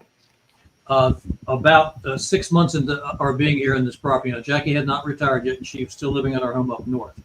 I was down here predominantly by myself working, and I got myself in a situation where I had gutted a porch and taken the floor up and realized I had to put electrical and plumbing in the entire area.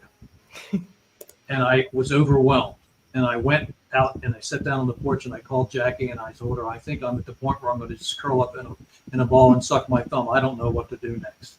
And she said very calmly to me, go next door to the neighbor. He said if we need any help with the plumbing, let him know. So I did. I walked next door to the neighbor. I knocked on the house. He came to the door, and his name is Dave. And I said to him, Dave, I need help with the plumbing. Can you come over and give me some guidance? He jumped almost off of his feet, and he goes, oh my God, thank God you showed up. He said, I retired 6 weeks ago, and I am bored to death. Let's go. And he helped us completely remodel that and build that kitchen. So God sent me a Dave. There you go. I love that, Jim. That was always one of my favorite parts of your story about your property. I wanted to show you all on page 39 of one of my favorite quotes out of this particular lesson. And so on page 39, you'll see it there circled in red. The soul's greatest masterpieces are never produced on earth. Amen. The soul's greatest masterpieces are never produced on earth. And so I wanted to simply remind everybody, you'll see in that bottom highlighted section, it says when the soul is in communion with the universal soul. And I love that phrase, universal soul, because I work hard not to get caught up on language, having coming from a very dogma oriented kind of area. But I think that's really an invitation for us all not to get caught up on it. And what the Russell work does for me so beautifully is tap dance among a lot of different ways to say it. But Karen, I think that's really a profound statement about the soul's greatest masterpieces are never produced on earth. What are your thoughts as I get ready to have Ken take us down to page 40? I think the idea is your mind is always illumined by an idea. And your job is to make it manifest. You still have to do the work here on earth, but the ideas are conceived with the Godhead in you kind of dancing together. That's how it works for me. Mm-hmm. I love that. I love that. So Ken, where do you want to take us? I have several thoughts here on page 40, but I'm going to see where you take us first. I wanted to go back a little bit into the senses here, and on page 40, first paragraph, it says, many humans are but electric machines which remember and repeat information recorded upon their senses. That's why you can see people play the piano, and their technical rendition is amazing, but you never feel their heart or their soul. I believe that Beethoven says it's in the imperfections that you hear the perfections of the music. And I know that Lael and Dr. Walter Russell said it's in the spaces in between the words where you're going to learn the most. And I refer to that as contemplation, closing this book and contemplating what you just read. When we get done with this podcast, close the book and just think for 10 minutes. What did I just get done talking about? What did I just hear? And one more thing that I want to say about the senses is there are only one, right, Jim? There's not 6 senses. It's all vibration. So, Kimberly, why you could hear the railroad track, because you were hearing the vibration, which is what I was talking about Beethoven. When he played music, he had to have his ear on the piano to hear the vibration. He couldn't hear. So it was the vibration. Well, the sense of smell is the same thing. It's a vibration. Your eyes, the same thing. It's a light vibration. Your ears, same thing. It's a vibration. The senses are nothing but vibratory electronics. They don't do anything. They don't know anything. Thank you, dear. They don't know anything. So it was so important for me to realize, stop looking for joy in your senses and start looking for joy in your heart and the centering of your mind where God lies. If God's to be God, then God has to be everywhere all the time, which means that each human being is the center of their own universe. You are the center of your universe. That's what you're being told. So your life is what you've created. You haven't been mandated. You're not being punished. You just haven't awakened. Or have we all? We're all awakening to these truths. Nobody does this perfection. But remember this, and I remember this very clearly about when I embarked on having a living relationship with my Creator, is that anybody can have it. It's just a question of how much energy I'm going to put into bringing that into each moment that I can think about it, right? So every conscious moment, I'm inviting God into my thoughts so that I don't get into that terrible thought life of yesterdays or worrying about tomorrow's, to bring me back into the now and put that sheepskin back on so I'm not getting pissed at who designed, right? It's funny, I'm putting a sheepskin on and I'm thinking, I didn't design it right. We should have designed it different. Now all of a sudden, we're sheepskin architect. How did that happen, right? That's the senses. All But right. when I went to God, I got the answers that I needed. Okay, so just a few thoughts as we're wrapping up here. I'm never going to hear the end of the sheepskin story. Now it's recorded. So here's the thing. We want to invite you all, for those of you who are able to join us and actually get your own copy of the home study course, you'll see the link below and join us. So we're hoping you'll make notes. But we also want to mention to you that before we show this visual journey, I want to mention a couple of things on this page. Many unawakened humans forever repeat the ideas of others. Please know that that's what we have been taught is intelligence. We have been taught to repeat. And this is not to remember and repeat. And that is not where real inspiration and real knowledge comes from. So please know that many of us have been trained in our education systems, regardless of where we are around the world. And that is not truth. And that's part of why you will see your team here so committed to bringing forth to you, understanding that your real knowledge if you don't have an education, if you've only gone so far in school, remember your real knowledge comes from the divine. Now, and it also talked about how it says that they would gradually break away from the treadmill of life through communing with God, communing with the universal one, communing with the divine. Treadmill of life. And I'd like us all to remember that word, treadmill of life, because that's truly what ends up getting us so busy. We get onto the treadmill and we really miss what the point of all of this is. And then I wanted us to take a look here at this very last paragraph. And I'm going to ask Jim if you would please read this last paragraph before I give the audience some thoughts before we roll the visual journey. Okay. John Jones. No, last one. No matter how heavy. Thank you. No matter how heavy the burden of the treadmill of life may be, or how bitterly your life may be chained to earth. Your body. Your body may be chained to earth. You may escape from it and be exalted among men by hearing the still small voice within you whispering inspired words in God's language of life. And that is something that is taught and learned through discipline and deep communion. And it does, it transforms you. And in your transformation, you begin to transform people around you. People come to you and it's what it is. How can you be happy when this is happening and that is happening? And my answer is always the same. Because every day I take the time to commune with Source.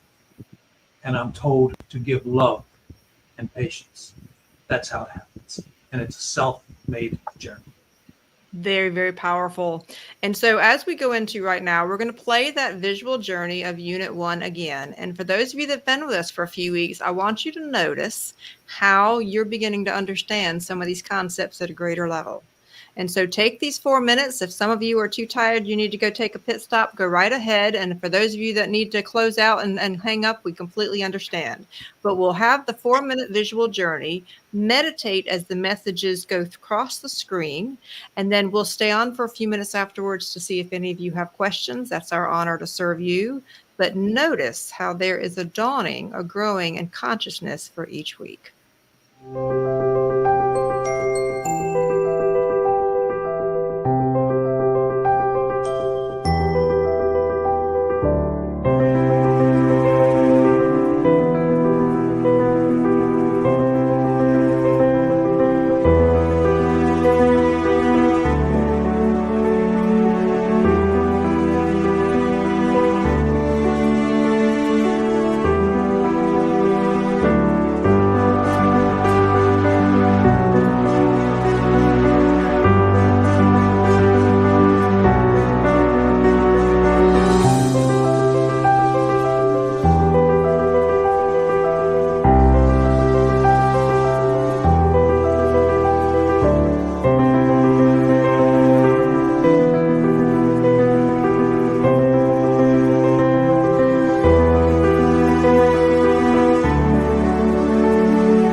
So a gracious thank you again to Karen for her conceptual genius talents that brought that to us. And we'd love to hear from you in the chat box to see if something else showed up to you differently this time. To me, I certainly had things jump out at me differently. Jim, did you see things differently?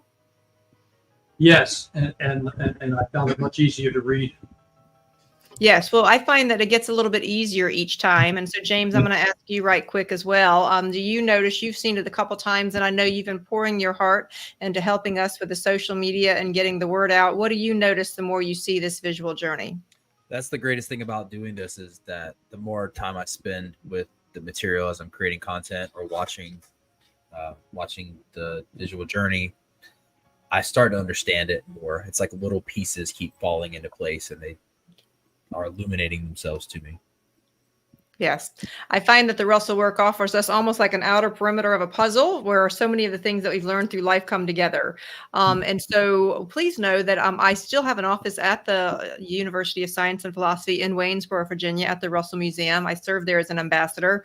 And we do have a good relationship with them, and they know that we're here working to try to get people interested through the home study course and the Man Who Tapped. Because, Ken, it can become overwhelming when you first have access to all of the Russell work. Is that a fair way to say it? Yeah. Yeah, you can spend the rest of your life and you're barely going to scratch the surface, but it's going to be a heck of a journey. I can tell you, I've been doing it for 30 years, and I'm just as excited as I was the first day I discovered the Man Who Tapped Secrets of the Universe. So I want to remind you all that on our channel, please go ahead and put any questions you might have in the chat box. You're welcome to ask any questions of any of us personally or of the panel collectively or anything about the Russell work. We won't keep you the whole next 20 minutes. We're just here if you have any questions. But as we're waiting for questions to come in, please know that on our video list there on the YouTube channel, you can access the very first broadcast where we all share our story about how we came across the Russell work. The next broadcast was kind of a historical look to the life of Walter and Leo. And we have our first question here from Rita. So on page 33, thank you so much, Rita. It helps for you to give us that kind of direction. She says this, the fourth line, it says the rest point, which centers two-way thinking. Will you explain what that means? All right, Jim, let's have at you. And I want to mention a visual that I think will help with that as well. Let's go back to the breath real simply. An inward breath. You start from stillness. You breathe inward. You can only breathe in so long, and your lungs reach their capacity. And then you reach stillness again. You rest. There's that moment of rest between inward and then the outward. And you breathe outward to rest again. You start at rest. You breathe in to rest. You breathe out to rest. That's what is meant. That's what she's saying here. And this is true of everything in creation. Everything. Can I add one thing to that? Go ahead, and I'm going to get a marker because I think I can actually draw this out. Go ahead. Yeah, I think the best way, I think, Jim, it's a great example. And also another example that Doc uses is the throwing of a ball. When you throw a ball in the air, you're actually borrowing the energy from the ground to throw that ball in the air. And that ball will return at the same velocity at which it left. What you do when you throw it in the air, it reaches its maximum potential as far as the energy you could accumulate from the ground, and then it stops. And for like Jim's talking, just like between your in-breath and your out-breath, there is a moment of pause. And that is the in-between, Rita, that they're talking about, of every action before it returns back to its journey back home. And it returns back to its journey back home at the exact same velocity at which it's left. So in actuality, whatever happens, unhappens the minute it happens. Okay. Because of that two-way journey and that dividing point of stillness between going up and coming down. There's a point, right, where the ball's going up, it reaches its maximum potential, it stops for a split second, a timeless second, and then it returns its journey down, and then it arrives back in the hand at the same velocity at which it left. I hope that Okay, makes sense. so Jim, I'm going to see if I'm going to put us all on the screen because I'm going to have you say yes or no, Kim. So as a new student, I'm going to try to draw it out. I hang out with a lot of these folks when I've hung out in the science room. So let's just see. Now, do not hesitate, Jim, to go, you are totally wrong, Kim. This is not what it means. But we're just going to try it, okay? We're going to play a little bit of a Brazilian bingo. So if we have everything as a line, what seems to me, what that saying is that I would actually be able to come up to this point, and this would be the rest, and Yep. then it would end up coming down here. Is that fair? Just like throwing a ball. Yep. Right. And you pass from rest to rest and back to rest. Back But again when to you rest. the center point that you're showing is rest in body. It's a point of rest in body, maximum expression in body. So And then you this, return. is this literally how the wave happens? Yes. And All right. you'll learn in the science it's actually a piston motion, a pulsation, But not a wave. And the Okay. center shaft is the rest period. And the center shaft. Equilibrium. That's the equilibrium. That's the rest of the inward breath of half the That's cycle. the stillness. All right. So yes. this is the equilibrium, is what you're saying. Yes. The line Okay. is the stillness. Yes. All right. So Ken, if you would read what's on page 33, one little step at a time, and I'm going to try to draw it. And Jim, you correct it as we go along. I don't want to belabor this, but this is part of what was helpful to me about why I finally understood why the wave was so important. So if you would. Okay. And to the rest point. Okay, yes, back on 33. So it's a sequential journey from the zero of mind knowing through the action of mind thinking to the rest point, which centers two-way thinking, and back again to the zero of mind knowing. Meditation is a sequential journey from the zero of mind knowing, hearing the Moonlight Sonata, through the action of mind thinking, which is to produce the Moonlight Sonata on the piano, to the rest point, which I've completed the All right, so Moonlight don't Sonata. go any farther. Don't go any farther. I was trying to get those 3 sentences. So Jim, describe to the group, what is this point? Go full on. There's a point of you start from a point of absolute expansion at zero with creator at source. Then you have a concept or an idea, a desire, and you put That's that a desire. bubble in the line, though, dear. That would be a bubble in the line. The idea would be a bubble in the line. Start as a bubble in the line. No, right on the equator. Right on the equator would be a bubble. Okay, Starts okay. as a bubble. All right. Does that make sense? So, And then that idea. North and south. so go Karen back. wants to come in here. We'll let her. I have Come on in. That's the bottom. All right. So Karen, let's see. The group I will work. think the two-way thinking is the way I think that just came to me is the way, because the other stuff is not making sense. I'm not relating to it, is in the sense that I go up to the high peak, the point where I touch the Almighty, I touch God, and it comes back down, and there's a point, and then it comes back into me. And so actually I'm getting to know shaking, but I see it as an oscillation between heaven and earth, and heaven and earth between my mind and his mind. And I'm going to explain why real quick. Can you pull that paper back up, please? Okay, go back, James, if we could go. Okay. That straight line there is God. It's an equator. There's no motion. When God thinks, that bubble starts, the round bubble starts. Now you have a north-south equator, and east and west is eternity, right? That's the equatorial line. That's it. That's where all idea comes from, the stillness. It doesn't, the waves are motion. That straight line is the equatorial line. That's God. God creates an idea just like that, and it has a north and a south pole and an east and a west equator. Get it? That's when the North Pole starts up and starts with the idea manifesting form. Once the form is manifested at the top of that peak, it starts to now say the product's been produced, and now it returns back to its source for another regeneration and recreation. Okay. Right? For every. Okay. Well, so I just want to pull up to Karen. I'm going to come to you, but I'd like James to pull up right quick the poster, the scientific drawing that Walter, because I want everybody to see where this is going to be going into the future lessons. Which one? It makes a lot more sense than you think. The one that's got the vertebrae. Yeah, this one. Yes. Yeah. Okay. All right. So Karen, go ahead. No, I kind of like threw my train of thought off there. But to me, it's like when people think of the wave, they look at the up and down motion. What they never look at it as a cross section. And when you look at it as a cross section, you actually see the whole. And it's just moving through the wholeness of the whole parameter, instead of just being top and bottom, as Ken said, north and south pole, it still pulls in the gravity of the idea within a field. So within that circle, you have an idea, and within that field, the idea can give birth. It's like a bubble. It's like a bubble of an idea coming from center. If you look at a torus field, it's always got the center, and then it comes out and radiates and spins and turns where the gravity comes in, and you can embody it in your own thought idea. So it's God is the center point. I do get that. But within that movement comes idea is a center point. Idea, not thought. Idea. It all starts with idea. Okay.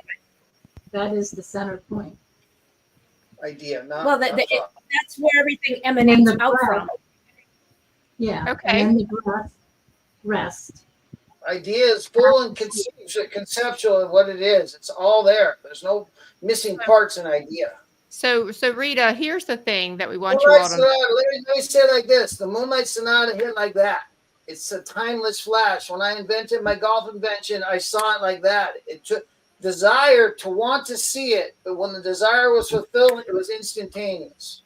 It was timeless. And it shows up And in it the was matrix, always in the matrix field. No thought energy. No thought energy until I wanted to produce the product, which took me two years of thought energy to get a prototype that was actually sellable and marketable. But the concept was instantaneous. All right. So here's something I want for everyone who's on here new with us. Please know that we're experimenting each week with better and more interesting ways that we can share this. I am asking James if he would to pull up the wave painting. This is one of Walter Russell's most signature paintings. And Jim, if you'll comment on it, because it's very hard to show it in drawings like this, because Walter actually saw in his illumination instantly to what Ken was talking about. And so the wave painting actually shows that in just a moment. But Jim, can you comment on that? Jim? Yes, I don't see the wave painting. He's working on bringing it up. Oh, okay. I thought you wanted me to comment on the painting. For some reason, it's not coming up. When I would give the tours at the university, I would start off and I would have the wave painting that you're about to see on the wall.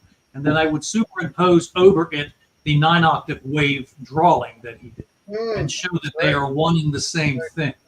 Right. And that line centers that painting. That line of stillness centers that painting. And the waves are born from that line of stillness into compressed bodies to the point of maximum compression. In the chart, that maximum point of compression is carbon. And then it begins to radiate back or re-give that which was given. It's that simple. Every action is give from source to re-give, to manifest body, to re-give to source. Okay. So Karen, I just want to compliment you on that. All that media you guys just saw was built from Karen. You did an incredible job, kiddo. That was really beautiful. Thank you. yeah. And I find Karen's work is really helpful in making this. And so James is working on finding that for us. So one of the things I want to explain to all of you that are new is that the Russell work is so big. It is so comprehensive. So when Walter Russell had this illumination in 1921, he saw all of this. This was before computers. This was before Photoshop. This was before any kind of virtual reality. So we need to remember that. So for example, you can see the wave painting behind Ken. So behind his shoulder is the wave painting that we're looking for, that we're going to pull up. And what we'll do is we'll share more and more of this. This is part of why we invite people to come to the museum in Waynesboro, Virginia, if you're able to. But what we do is that we're going to, the body of work that he pulled together is as his understanding grew and what he understood. But I mean, this right here and what Ken is showing you is one of his very first paintings trying to explain what he saw, that Kathy, that you were asking that particular question. Okay. So we were having a little bit of technical difficulties on the other end, but at least you get an idea. Jim, while Ken's holding it up, do you want to comment? Because James will not be able to pull it up as we begin to wrap up. When you saw the wave that you drew on the board, this wave painting is just that. It shows the masculine, feminine in one. The unwinding is what is referred to biblically as our Father that art in heaven. It's dominant masculine accompanied by feminine, but dominant masculine winding inward from space to build body. That winding inward from space to build body continues until you return to that inner line, straight line of source. You've manifested divine desire in body when you hit that point, that center. In the chart, it's carbon. There's nothing harder to be Red and blue, Jim, male, female. Well, I know. Yeah, we don't want to overwhelm everybody all tonight, folks. We want them to come back. The inwinding wave is red, ultraviolet, and red. And that, I'm sorry, infrared and reds. And that's the, in the biblical source, that's the Adam, earth, red, male dominant inwinding. Now, equal and opposite an opposite expression of that wave on the opposite side is feminine outwinding, dominant feminine. Lower. All right. Now, I know that's getting deep, but what we're saying there's blue, there's red. That's female, that's male. Right. Every action is an equal division in body of masculine, feminine nature coming to love the opposite reflection of itself. And in that love, it goes to source and creates God on earth. That's a balanced union. And that also shows what you talk about, Jim, is every male is female and every female is male. We're all one. We're all one. There's our oneness right there. All right. So just for the can you all even see me again anymore? Yes. Frozen. Nope. Uh-oh, we lost her. Okay. All right. We hear you. Okay, well then I'll just talk to you all. So here's the thing, StreamYard is doing something crazy on my computer. So we're getting close to the end. And so the question is can you all access the posters? Yes. And at philosophy.org, you can go to the store, and in the store, there's a section for posters, and you can order these posters. So please understand our new folks. Please mention Inner Awakening Your Genius when you do that so that we can keep track of our patrons that are going there. Absolutely. They know that most of the activity coming in on Sunday nights is from us anyway. But I will tell you, from many of you, please understand that what you're doing is you are remembering. You're remembering these things that you already know. Yep. So you will find many of us Russell students have these posters all around because, one, it reminds us of the message of love, and it also helps us deepen our understandings. Is that fair, Jim? Yes, and please remember when you have these questions, it's fun to ask them, throw them out here, but no way will you ever receive a clear answer than in deep desire and meditation to get the answer from source, from God. Yes. Go there. Yeah. All right. As we're wrapping up here, Karen, what are your final thoughts of the evening? What do you want to say to people who are listening to us? For me, I just want to say when I saw the Walter Russell work, it wasn't overwhelming. It just touched my heart and brought tears to my eyes. I felt like I was remembering. For me, that's exactly how it touched me and why I dove and kept to do it. I mean, I've done like 80 issues of the magazine, and probably a third of them have Walter Russell in it. And it's always touched my heart. So, yeah. I love that. Thank you. Jackie, what do you want to say to folks as we wrap up here this evening? Thanks for being here.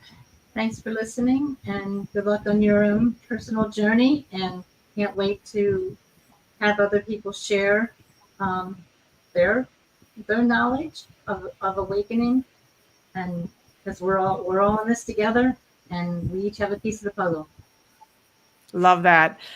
Jim, your thoughts before I go to Ken? Just be patient with yourself.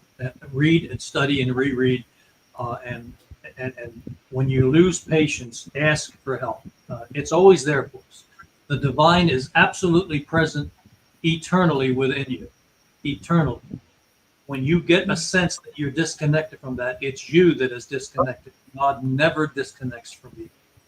You disconnect from God. Seek it out. Thank you, Jim. Ken, your final thoughts before I share one final thing as we wrap up here. Yeah, I would encourage you to ask for your inner awareness or for God to help you to see dysfunctional thinking. When you get into anger, disturbed, worried about tomorrow, regrets of yesterday, ask for help. I had to initially ask to be helped to just see that kind of thinking so I could then go get back to God and get back to love and change that route of thinking and get into a loving state of thought. But I had to first ask for awareness of when I go into gut or when my thinking goes into gut.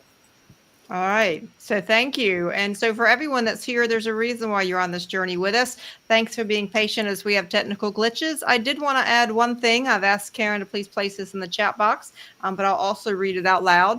We do have a Russell student who's been very active in trying to bring more peace to the world. Her name is Elaine Parks, and the website that she's working on is called 12 Habits for allofus.org. She's one of many, many students that are out there trying to do things. And I'm going to ask Deborah Tonkin, and I'll invite her to also put a link to the books that she's just written for children. It's a trilogy, and she's also trying to bring the Russell message to the world. So there's just beautiful work everywhere that we turn around. So we want to say a gracious thank you to all of you, and wish you a wonderful week. And we will look forward to seeing you next Sunday, 7 p.m. Eastern Standard Time. Many blessings, everyone. God bless.